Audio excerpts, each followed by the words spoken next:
course, the captain of the team as Manchester United win by 2-0. This is what Thomas Frank had to say about Romero.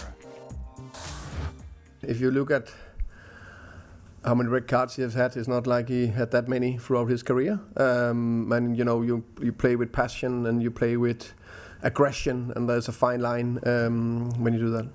He's got the most in the Premier League since he arrived at the club. At the club, yeah, but not in Premier League. All Premier League players, isn't he? Of Premier League players. Okay, I didn't know that. Oh, no. Brilliant. Ah, boy. You can make it up. Stupid facts. It was going so well. Confirm then, Romero has had more red cards than any other Premier League player over the last 5 seasons. Don Hutchinson joins us. Steve, I want to start with that comment, though, from Thomas Frank. Obviously, he's trying to defend his player. Yeah. He can't be that ignorant that he doesn't know that Romero's got a record, has he?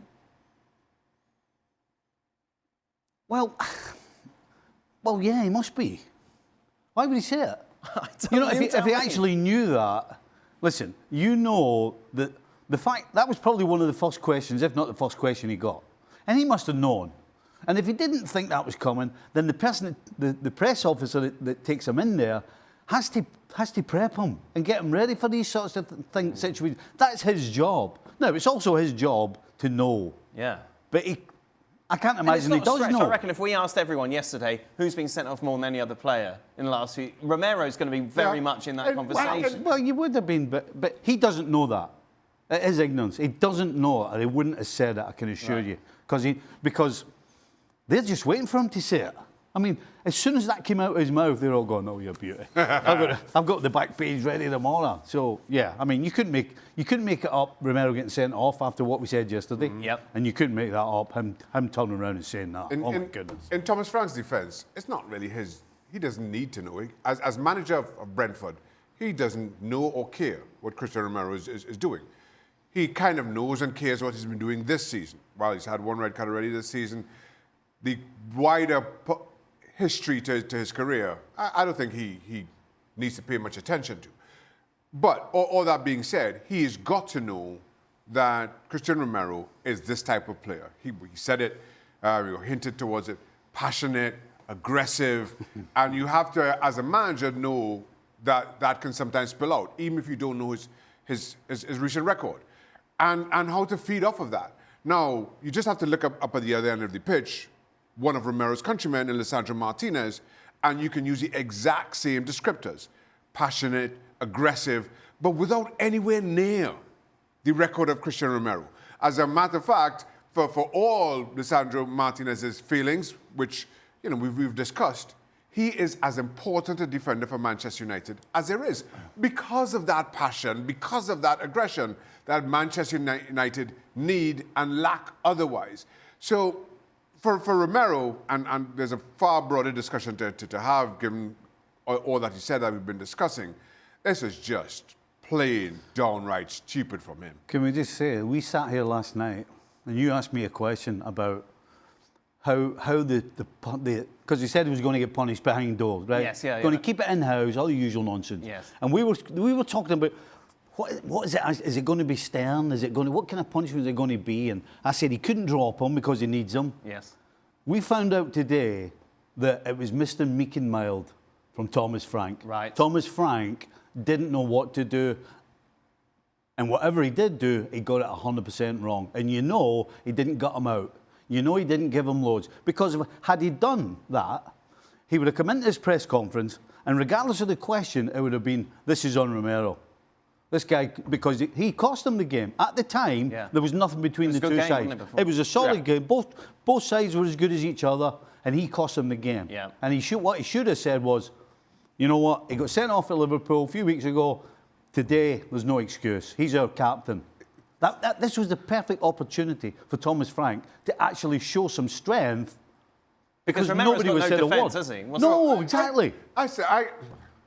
I understand the discussion, and no discussion you all had here yesterday. Thursday, I said I had no problem with what Romero said. I had no problem with Thomas Frank's response to it.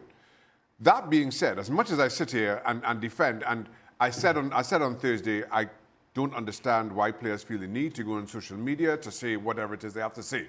But he said it, and I have no issue with it. What you cannot do, less than 30 minutes of football later, is what Romero did. And he knew exactly what he was doing. He knew exactly what he was doing. There is no defending it. Less than 30 minutes of football later. This is down to Romero. This has gotten, for me, this has got nothing to do with Thomas Frank. This is down to Romero, a captain, and the most idiotic of responses you could hope for. He left his team in the lurch for 60 minutes. He's got another, 360 to go with it. After you talk about we're in this together and we're going to get ourselves out of it. That's how you get yourselves out of it, by you shirking your responsibility. This wasn't an accidental red card with a flailing arm or something that you can defend. This was just downright awful from Romero. Good quick math shot. What? 4 games, 4 times 90. Well, you know, I'm a rocket scientist. I know, indeed. From one extreme to the other. Don?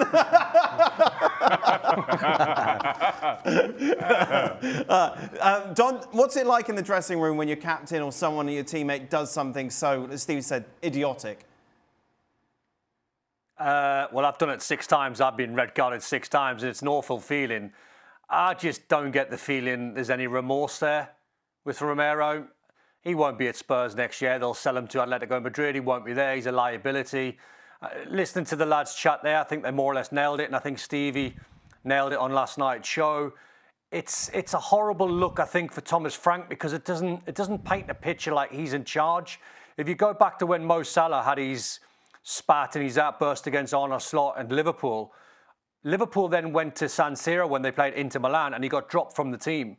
So that's a manager putting his foot down, saying, no, I'm the leader here. I'm in charge here. It doesn't matter who you are and how good you've been for Liverpool, you will not be travelling with the squad. After what Romero said, I think Thomas Frank should have shown a little bit more backbone, if I'm honest, and dropped him from the squad, because, now he's going to be missing for 4 games. He's a liability. From the player's point of view, as in his teammates, they'll be like, they won't think he's a liability. They'll think he's the captain. They'll think it was a one-off, which is not, and they'll back him because that's what players do. That's what we do in dressing rooms, and that's how we look after each other.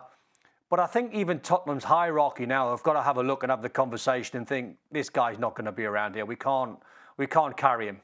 United, lovely jubbly, meanwhile. Yeah. 4 in a row, not much to talk about in that sense, and they'll be happy with that. And to be fair, not to bring this back to Romero, should have been. I thought Spurs started the game really well, and I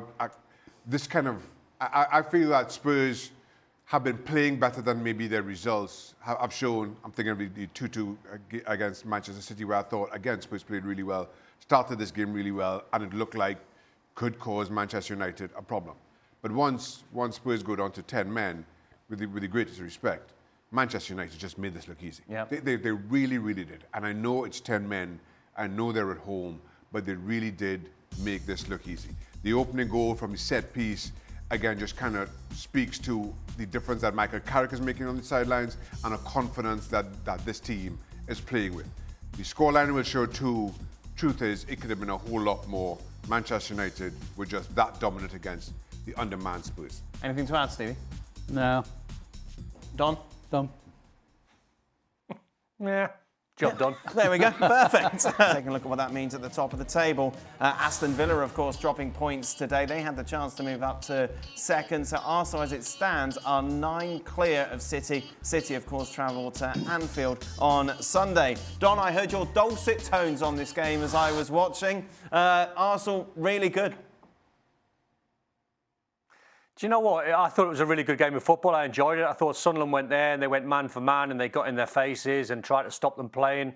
I thought Brobby led the run really well for them. I thought Trossard was easily the best player on the pitch. The first goal, high-level football IQ, the way he sucked 2 Sunderland players over towards him. Then the Zubamendi finished. Then in the end, the scoreline flattered Arsenal a little bit. I thought 3 was a tad harsh.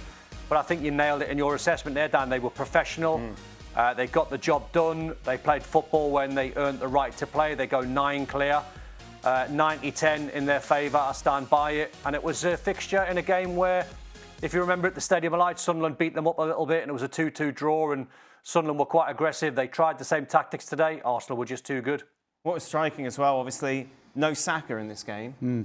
no headline, no stress, no problem, compared to where we were this time last year where he got injured and we thought, what are Arsenal going to do? Yeah. This was such an Arsenal performance, though, wasn't it? Yeah. I mean, they gave nothing away. Robbie tried to fight with the two centre-backs and came off second best. It wasn't exactly scintillating soccer, was it? But they won 3-0.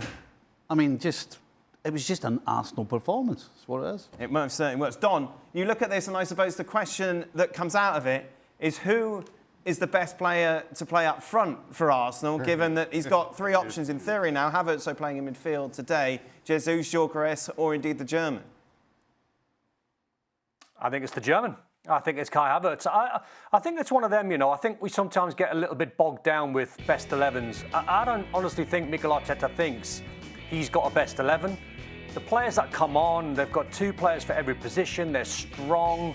You know, you look at the forward line, it might be a case of you play Jesus at Leeds where it's a little bit, you know, or Gyökeres where you might need a physical centre forward or you might need movement off Jesus. If you're playing against a low block, you might want Havertz because technically he's very good. As you saw today, in the first couple of minutes, he had a chance in the air, which he should have done better of. But I honestly think Mikel Arteta can just look at the opposition, not so much look at his personnel and think, right, who's my best player? It's who's best to play against the opposition, and three fantastic choices. Go on, Shane. I'm agreeing with it, that it could be any of the three. I think right now, maybe Havertz is the first choice, but Don kind of mentioned the first game of the Stadium of Light, how physical Sunderland were. You saw that again for large Spurs this one. And as a result, I wonder if that was the thinking behind dropping Havertz back into midfield. Just to give that physicality alongside Zubimendi and then leave Gabriel Jesus to kind of run in between centre-backs as he could. On another day when it isn't as physical a team, maybe you play Havertz up front and you change your midfield up accordingly. It really is a good options for Arteta to have in terms of how you change not just your front line, but how maybe you bolster the physicality of the midfield as need be. But right now, Stevie kind of jokingly suggested, I think Gyökeres is going to come off the bench more times than not. I've got a question though. Go on, Stevie. Do you want three players that, on the face of it and on paper, well, if we're playing against this team, we can play him, and if we're playing against them, we can play... So that all sounds really positive. But the fact is that the reason they bought Gyökeres is because they didn't trust Havertz. They didn't trust Jesus.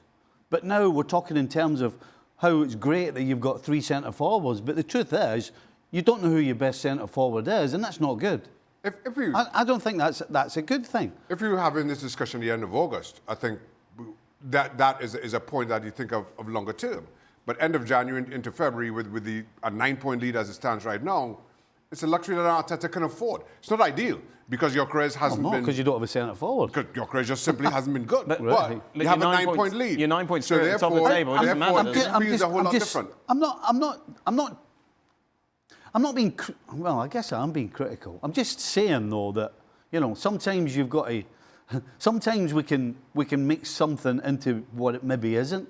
Because at the end of the day, you can't argue that he bought Gyökeres because he didn't want the other two. Right. Yeah. So hey, I'm just saying. I think as a coach, I would prefer to have my number 9. I know who it is. I can trust him, and he's going to get the goals. Don't make the point that it's too much fuss about your first choice 11. It's about the squad and it's about the team. Dan, it's a personal opinion. If I'm the coach, I would rather have my centre forward and two others who, if I need, I can either give the guy a rest, or if he gets injured, I can bring them in. Well, you're 9 points clear at the top of the table. That's the important thing. I'm just making a point. You haven't dropped a point in the Champions League. You're doing quite well. I'm just making a point. I don't know why you got to find a negative in all of I'm just making a point. Weren't they both injured? If you want to go the negative way, then you got three centre forwards. You don't want. How about that? Yeah, take that one. I wasn't realistic. I was just getting aggressive in my ear. But both Havertz and Jesus were injured, weren't they? So it forced the hand that Gyökeres had to play every game. What's he talking to me for? I'm just lifting on the point that Don you made. trying to make a point? Well, because when you were shouting, Don was making a valid point. Sorry, Don. That's all right. Sorry, Don. And let's go to Molyneux. I mean, only Stevie. Sorry, Dan. Only Stevie can find a negative, and Arsenal being 9 points clear. I know, it's incredible. Yes. Just covering all bases. Covering all In bases. the end, though, it finishes Wolves 1, Chelsea. Quite enjoyed that. Chelsea 3. Oh, man. Chelsea went there, did the job. But if you're a Wolves fan, you've got to be so frustrated. We talked about the first penalty. The second one, Don, like, what's he doing? I've got nothing for you, Dan. It's absolutely crazy. I mean, Stevie posed the question there, which one is worse? I mean, where do you leave the referee? What do you want the referee to do?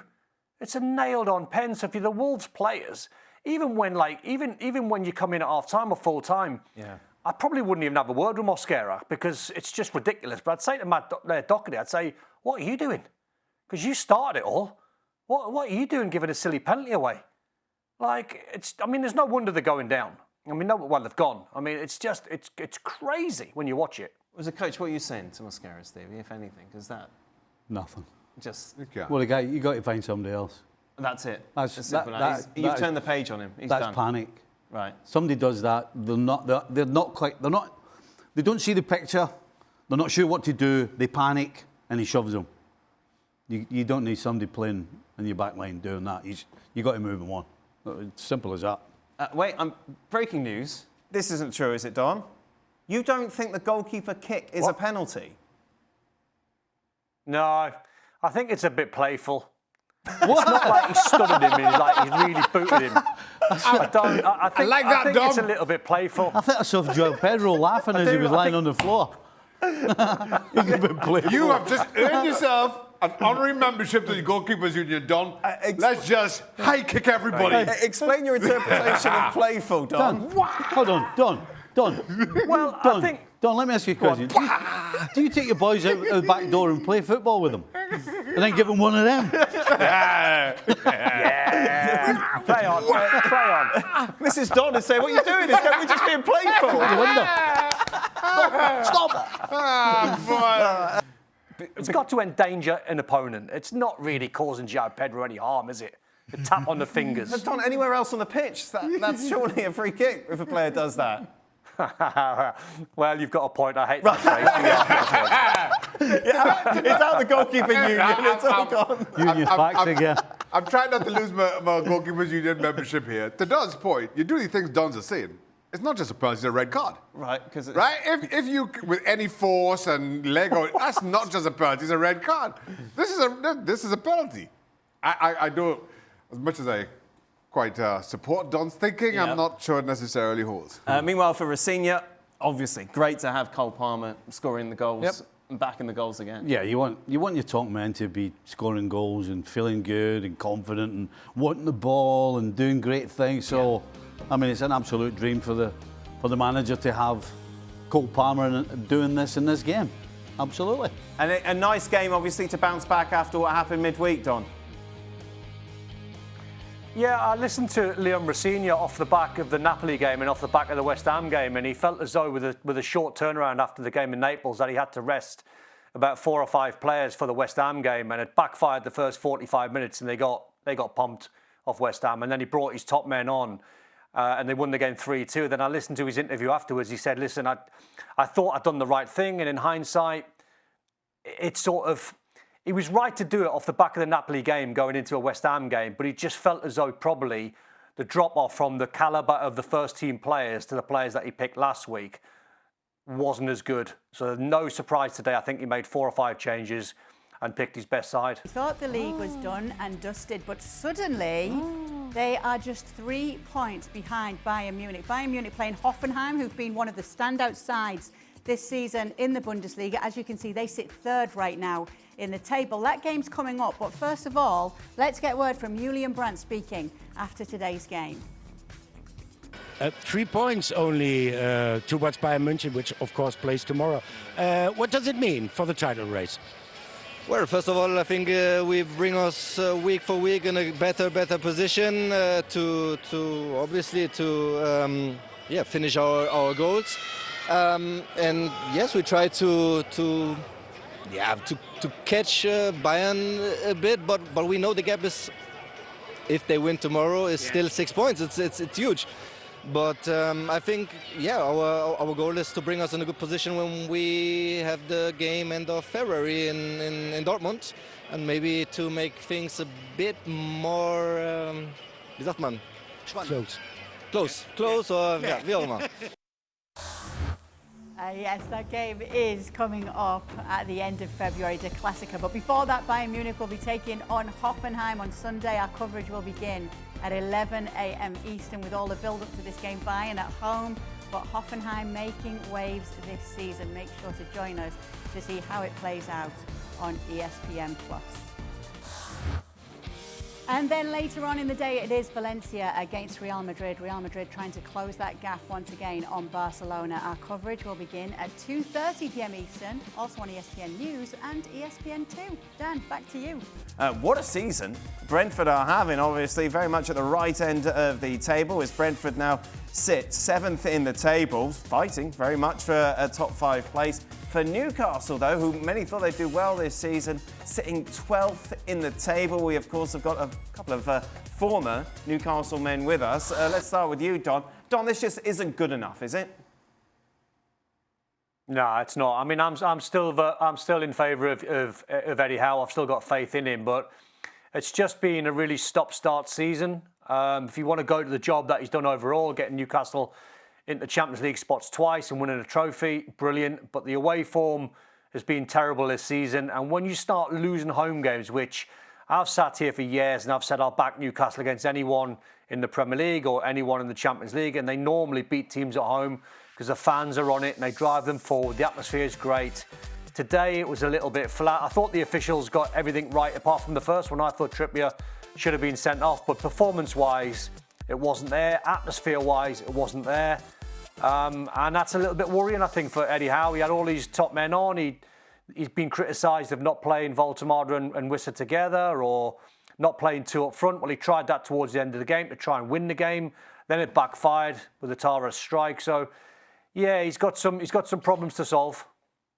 January 7th, last time they won a game, that's when they beat Leeds at home. But since then, Shaq, you lose to like as Villa, you lose to Liverpool, obviously knocked out of the League Cup. These are teams that you feel you should be competing with, and it just doesn't seem that Newcastle have it at the moment to be competing with the level of teams that they should be on par with. It's been a struggle all season long. Don spoke about the away form, which has haunted them all season long. At least they've been good at home. You would think up until late, as you mentioned, you lose to Villa, you lose to Brentford. Before that, domestically, you also lose to Manchester City in the Cup. And while over the last few weeks, the absence of Bruno Guimaraes has been the big kind of excuse. He's back from the start today, and really, the comeback was good, the result deflating. And it leaves Eddie Howe with significant problems. And again, you bring in both Voltemade and Wissa in the summer. And as we sit right now, and we were talking about Arteta and his issues in a team that's leading the league, I'm not quite sure who starts next weekend for Newcastle up top. I'm not sure if Eddie Howe starts both.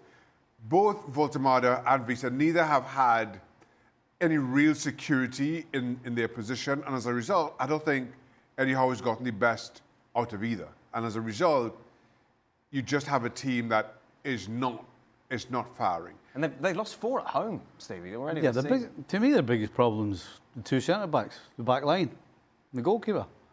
They've lost 10 goals this week. 10 goals in 3 games. You know, every time you watch Newcastle, it's a different centre-back pairing. Yeah. Chow, Shah, Botman, Bond. I mean, and again, I'm not sure Pope's back to where he was. Yeah. So I think the biggest problem is defensively. If they can stop letting goals in, then they'll start getting better, and they'll certainly start winning games. Is what they'll do. But right now, you can't see them winning because they can't keep a clean sheet. Yes, and so Barcelona getting it done. Obviously, a big week ahead of them with Atleti coming up in the Copa del Rey semi-final. This is how things are looking right now. They're on 58 points ahead of Real Madrid playing against Valencia tomorrow. Whatever happens, Barcelona stay top in La Liga this weekend at the bottom end of the table. Mallorca still dangerously close to the drop zone, just 2 points above it as it stands right now, but finishing the round in 15th as it would stand right now. So let's get the reactions to what we saw today. Barcelona had a bit more of a laboured first half. Things came for them in the second though, Ale. And we mentioned earlier, that there was a contrast and a marked difference between the first half of Barcelona and the second half of Barcelona. And if you want to encapsulate it in one expression, is pace of play.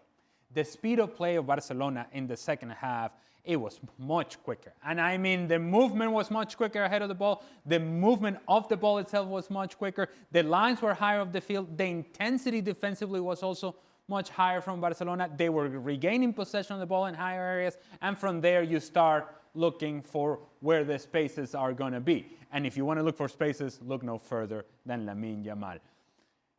Quiet first half.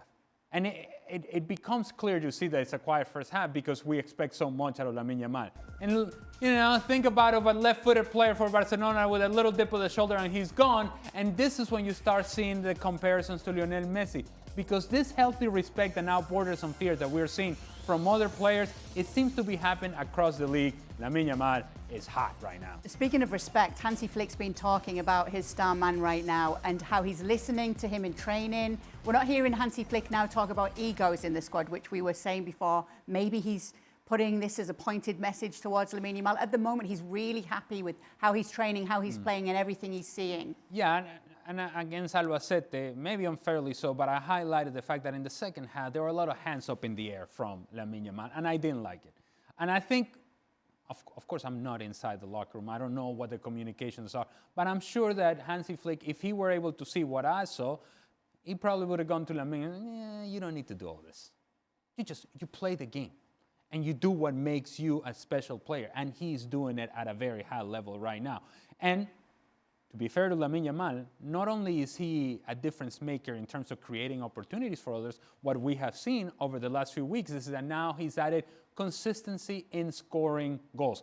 Had a great goal today, could have scored a couple more, but he's always active, he's always dangerous, he's always a difference maker, and teams don't know how to defend him. Today, Mallorca had 2 or 3 players around him, and it didn't matter. He comes off the line, and that's another thing that separates him from other players that play in the wing areas. Think about Vinny, for example. Vinny stays on the left-hand side most of the time, and so it becomes easier to address because you use the help of the sideline, you use 2v1 situations, 3v1 situations, and force him to get rid of the ball. Whereas Lamine Yamal, he'll be on the line, he'll come off the line, he'll combine down the middle, he'll go underneath, he'll be here, he'll be there, he'll be everywhere, and it's difficult to pick up defensively, and that's why all of a sudden you find yourself top of the 18-yard box, Lamine Yamal by himself, Maffeo late to challenge, he takes a shot on, what a great goal. Back to our feature game today, Barcelona beating Mallorca by 3 goals to 0. Gemma caught up with Hansi Flick and Robert Lewandowski after the game. No, I was not happy with the first half, of course, and I think also the players not. So we played not on our level. Was not dynamic. We passing, we were too slow. So I asked them if they are satisfied with the first half. So I said, "Are you?" And they say, "No, they are not satisfied." So it's like that. But of course, we showed them like we always do. So situations, what we have to make better.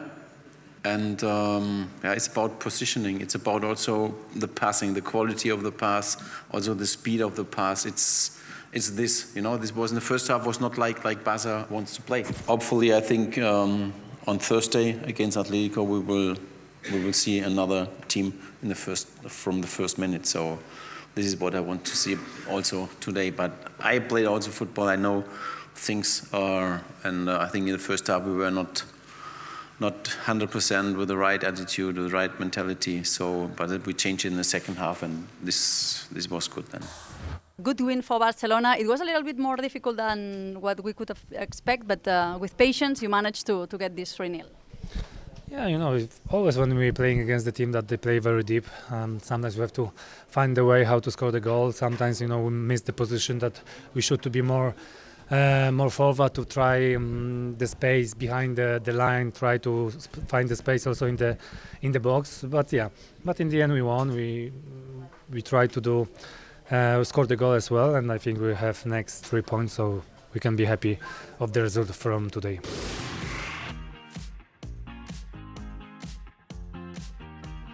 Welcome into the latest edition of Extra Time. We've got Shaka here, Stevie as well. Don joins us. Was it Sesame Street that had the word of the day? I think that is playful. Yes, playful is very much the word of the day because, of course, in the Wolves-Chelsea game, Sarr hit João Pedro. We were surprised a penalty wasn't given, but you described it as what, Don? Playful. Yes. I think we're going to use that more often now. Anything some thinks a little bit dangerous, we'll say playful. Yeah, just a playful kick. And you're like, he kicked him in the hand. What does it do? What difference does it make where he kicked him? Oh, come on. He did. Right. I mean, I know I'm in the minority, right? But when the goalkeeper, Jose Sarr, jumped for the ball, his foot was in the air. I don't think he kicked him. I just thought his foot was in the air. Then there was a natural coming together. I thought it was. I thought it was a bit playful. So he has no control over his leg. It's just dangerous. It's just like flopping about. Whoever thought that would be one arguing to bring back? So he jumped in the air and his leg goes like his leg goes like oh. You know what this game needs? Goalkeeper in the 80s. Oh, yeah, there we go. I'm just going to do this. And if you get in the way, then it doesn't really matter. I can't control my hand. Hey, Shaka. Hey, Shaka, you boys in the 90s, you boys used to leave knees into the back of us. Oh, yeah, that's... You used to do a lot worse. And you seem to be wanting to bring it back, Don. I'm all for it. When Shaka kicks someone, you go, that's just playful. Yeah. I get it. Just a little tickle. Meanwhile, Don, I thought it was interesting on Instagram you kind of chronicled you cooking last night. This was the end result. How tasty does this look in your opinion, Stevie?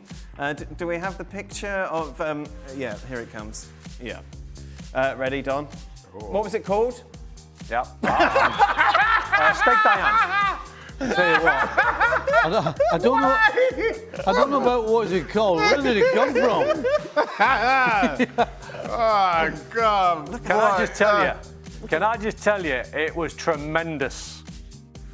Well, it was tremendous. Obviously, better than it looks because it couldn't be much worse. My mistake was in the presentation, and it was too late. I should have put the sauce on the side and let everyone see the steak. Right. The fact that I put the sauce on the top made it look a bit of a mess. Right. Your mistake was taking a photo and posting it. That's a mistake. Hey, there's a bit of flambe. Flambe going on. You're just making things up now. A little flambe with the stroganoff and the mushrooms. There's a bit of fire on there. Was Ange Ball more successful than Frank Ball, Don? Yeah. I mean, it's mad, isn't it? I mean, like we all sat here and thought, like, this is not football what Ange is producing. This is like fullbacks doing what they want. They were winning games 4-3 or losing 5-4 or just conceding 1 million goals. It just, at least they had a bit of life about them. And I feel for Thomas Frank because I think he is genuinely a good coach. And I just look at him, I just think, like, he looks like a bit of a broken man. And maybe that's more to do probably with the players, more than Ange and more than Frank. Look at the tag on this. Shaka's vacation in wisdom. Wow. Oh, boy. This is your last show, isn't it? We got a question a little later on the vacation. I'm here tomorrow, but I'm not on the show tomorrow. But you're not on I'm the show, on the show tomorrow. That doesn't count. Stevie, did you want to answer? You look primed to do something. I was just thinking about Thomas Frank's face. Yeah. And the guy. How did Don describe it as a beaten man? He just looked as if he had nothing. Yeah. He had nothing left. That's it. Instead of worrying about how often Gyökeres scores, Stevie, 14 Arsenal players have scored. Shouldn't the balance of scorers be more important for the title run than having one goal scorer with a lion's share, like the issues with Haaland on a dry spell for City? I don't disagree that that's important. Absolutely, yeah, that's how you would like it to be. However, when you go and spend 65, 70 million on a centre forward, you want him to be scoring regularly, and he's not. So, listen, who sent it? Milan? I can't argue that that's absolutely the way you'd love to do it. Spread them around. Magic means you're not relying on one person. But at the end of the day, Gyökeres is not doing what he was brought in to do. Scored 2 today, didn't he? Off the bench. Clever little lad, eh? But still scored. Yeah. Yeah, off the bench. I don't know why that's a caveat. Well, because that's where he's going to be. All right, but if he comes on and scores, that's great. Well, that's perfect, isn't it? Good, so what's the problem? Oh, great signing. Good. What a signing that is. If he comes off the bench and scores 2 every time. Yeah. Imagine going to your boss and saying, I want 65 mil to put somebody on the bench, please. Oh. They'd be like, oh, yeah, let's get on with it. But I'll give you the Premier League title. Oh, OK. Look at the smarty pants. That's the old na-na-na-na-na face. He's got you, Na-na-na-na-na. He's got you all ends up. Right. He's got you all ends up, Stevie. Oh, yeah. Aye. He's got you. I was just being playful. Here we go. This is a good question. Start bench sell, Shaq. Oh. Palmer, Cherky, Wirtz. I know Palmer. Start. So who you start? So you're making a team. Who do you choose out of those three if they're all lined up at recess? Oh boy. I guess I'm gonna sell Cherky. I am going to. Oh boy. I'm gonna start Palmer, bench Wirtz. Stevie? Just because of I Palmer's agree with that. The same? Don? work in the Premier League. Yeah. I am starting Wirtz. I am selling Cherky and benching Cole Palmer. Stevie, were you or your manager ever tempted to push you further up? Somewhat of a Bale situation. You have quite the goal catalogue.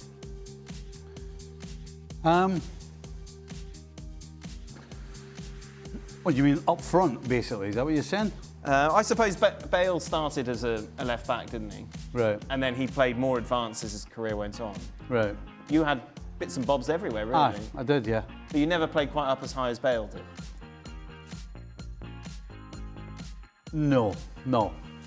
I mean, when I played and you played as a wide midfielder, you had basically two jobs. 50% of your job was the defensive side, and the other 50% was going forward. In terms of when Bale was playing the game, his job was to go forward. You know, it was basically everybody else will take care of the defensive side. You get yourself forward. But I would say I did play centre forward once for Ayr United. Yeah. When you were young? Yeah. How'd you get on? After about 25 minutes. You did played it once. After 25 minutes, I went back to fullback. Okay. Yeah. No, couldn't play with me back to goal. Right. I'm all right playing forward. Yes. But playing it back to goal. What was the main issue with that? Didn't know what to do. Okay. Not my game. Right. Yeah. Not my game. Not my game, son. Don, the other day, the topic of conversation was you moving to many clubs during your career.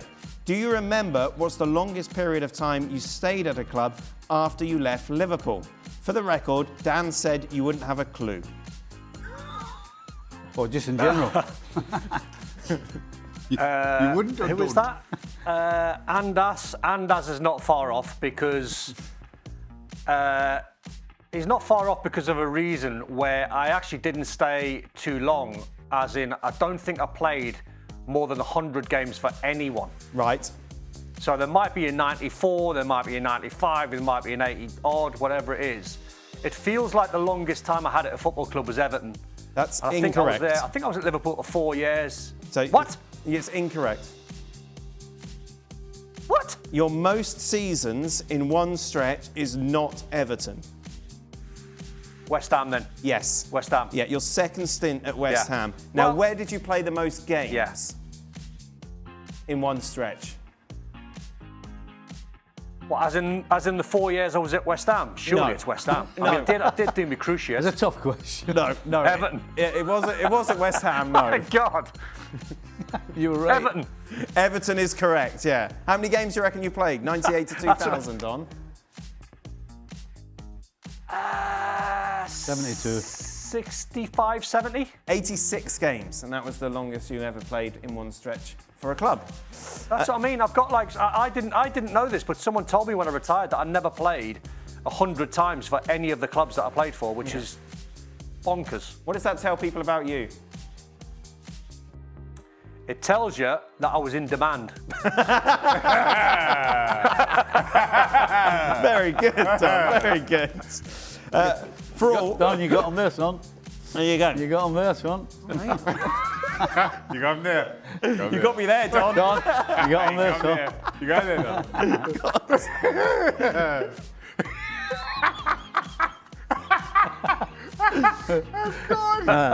Stevie, who are you cheering in the Super Bowl? And what's the percentage chance Don will be watching the game so late in England? Well, that's obviously used to work for the 100% I will. Yeah. Yeah, Patriots, absolutely. Patriots? Yeah. Yeah. Yeah, 100%. Nice. Absolutely. What's your biggest concern?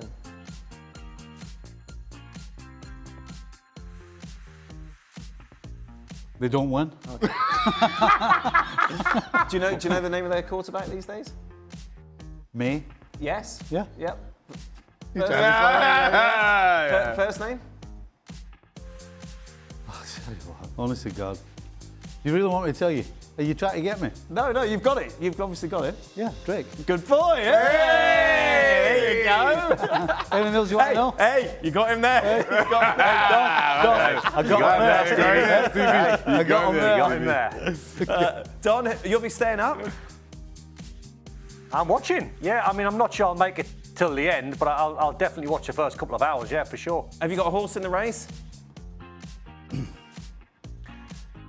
New England, but not fascinated or not like obsessed. I'll go New England, even though I think they're second favourites. I think in the game, aren't they? I think everyone's saying second favourites. There's a 5-point swing or something.